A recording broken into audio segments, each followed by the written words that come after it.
When the darkness falls and Arabia calls. I forgot this. I forgot the lyrics to the Seven Pillars. This is the episode. This is the Yarn Hub episode about D.E. Lawrence of Arabia. He wasn't just some random guy in an old movie. He was an actual person. It's 1917. I forget how the Sabaton song went. In the Middle East, in the heart of the Ottoman Empire. In the early dawn, a ghostly form waits in ambush with his men. The wind and sand whistles around their desert dress as they lie in wait, Bucking up quietly the Ottoman waiting and rails. listening to the sounds of the desert. In the distance they hear a wail, and the iron beast powering across the desert moves closer. The men steel themselves as the train thunders nearer. The trap is sprung, and a mine is triggered. The Turkish train is derailed, and a shower of sand and steam erupts, the desert wind intensifying the effect. The waiting warriors jump up and scream as they run through the dust to raid the fallen train. Hell yeah! Through the swirling dust, 2 points of light come forward, slowly revealing the man who has masterminded the attack. This man has helped lead them in the fight for their freedom, their liberation from 400 years of rule under the heel of the Turks as part of the Ottoman Empire. The Arabs shout his name in delight as the wind dances around his white robes. Al-Orens! Al-Orens! Al-Orens! That man is no other than Lawrence of Arabia. This young British man, who was an archaeologist, a spy, he was like a closest and thing now to a freedom IRL. fighter, stood only He was like the closest thing to real life Indiana Jones. 5'6" tall, but was a giant of a man in the eyes of the Arabs. But Lawrence is a troubled man. The Turkish Ottoman Empire had allied itself with Germany, so an Arab uprising in the Middle East against the Turks was very much in Britain's interest. The Arabs promised they would fight in return for independence. But the Great Game does not have simple rules. Oh yeah. Britain never expected Arab success gets and so carved up. readily agreed to the terms, and even promoted the fact by spreading leaflets promising Arab independence if they were to rise up. But Britain's promises had already been broken. They had agreed with Welcome, France Britain. to carve up the Middle East between themselves after the war. The French considered Syria practically French territory since the Crusades.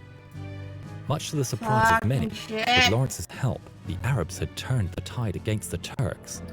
How much Lawrence knew of Britain's broken promises is up for debate, but he did know something. He later said in his book, Seven Pillars of Wisdom, "I had to join the conspiracy and assure the men of their reward. Better we win and break our word than lose." Lawrence loved the Arab world and immersed himself in the Arabic culture. A talented That's a very linguist, he could speak Arabic realistic, fluently, and he camel. formed strong relationships with the men he fought alongside. Caught between his loyalties to the Arabs and to Britain, he hatched a plan. If he could make significant gains and capture Damascus, then maybe Britain would have to keep its promise. Damascus was the political center of the Arab world, but to get there, the coastal city of Aqaba had to be taken. Lawrence hatched a plan and was to fight alongside the men of his friend, Prince Faisal. His commanding officer had told Lawrence, the move to Aqaba on the part of Faisal is not at present desirable. But Lawrence was not to be stopped. He called the campaign for Aqaba a private venture, void of British support. Although his account of that was not entirely truthful, given the eventual help of the British Navy in the endeavour. His plan was daring, and he aimed to complete a seemingly impossible task: the crossing of his troops across 600 miles of desert, an act that meant the Turks would be totally taken by surprise. In July 1917, the battle began. In the midst of the attack, Lawrence nearly died after accidentally shooting his own camel in the heat of battle. How the hell do you actually shoot With the your own Turks not camel? expecting a surprise attack from the land and the Royal Navy shelling from the sea, Aqaba fell, with the Arab forces only losing 2 men. Not bad. Great victory. Well, and also Now the road to at Damascus least one was clear. camel. He was determined to take the prize of Damascus for his Arab friends. A series of victories followed as Arab forces, combined with the British and their allies, destroyed the Turks' rear guard. The Australian Mounted Division were the first to reach Damascus, but were instructed to let the Arabs enter. On October the 1st, 1918, Lawrence and the Arab leaders drove into Damascus. The Guardian wrote, "Lawrence leads Arabs into Damascus." They all thought this was the moment of their liberation. 400 years of oppression was now to be replaced with freedom and independence. But the celebrations were to be short-lived. Fuck. On October the 3rd, Faisal was told in no uncertain terms that there was to be no independence. Dickheads. Prince Faisal's forces stayed in the city. In March 1920, Prince Faisal proclaimed himself King of Syria. The French attacked the following July, and Faisal was expelled from Syria at the point of a French bayonet. Lawrence was promoted to the rank of colonel, but his dream of a truly independent Arabia was never realized, and he left the Middle East with grief and frustrations. Lawrence became extremely famous after the war. In 1926, he published his autobiography, Seven Pillars they're of gonna Wisdom, show the accident. but he both loved and abhorred the limelight. Seeking anonymity, he assumed a pseudonym and lived in Clouds Hill in Dorset. He was troubled by his part in Britain's broken promise. Lived in Clouds Hill in Dorset. I thought that was CGI, but I think it's his actual fucking house. With no windows on this side. Kinda weird. He was troubled by his part in Britain's broken promises and sought solace in speed, owning several motorbikes.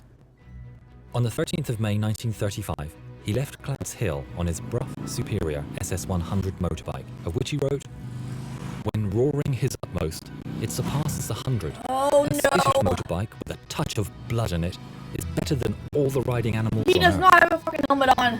He was riding in a country lane when two boys suddenly appeared on bicycles. He Oh swerved to shit! avoid them, but lost control. Oh! He passed away 6 days later. We visited Lawrence's house at Clouds Hill in southern England. It's a weird looking Lawrence's legend house. lives on.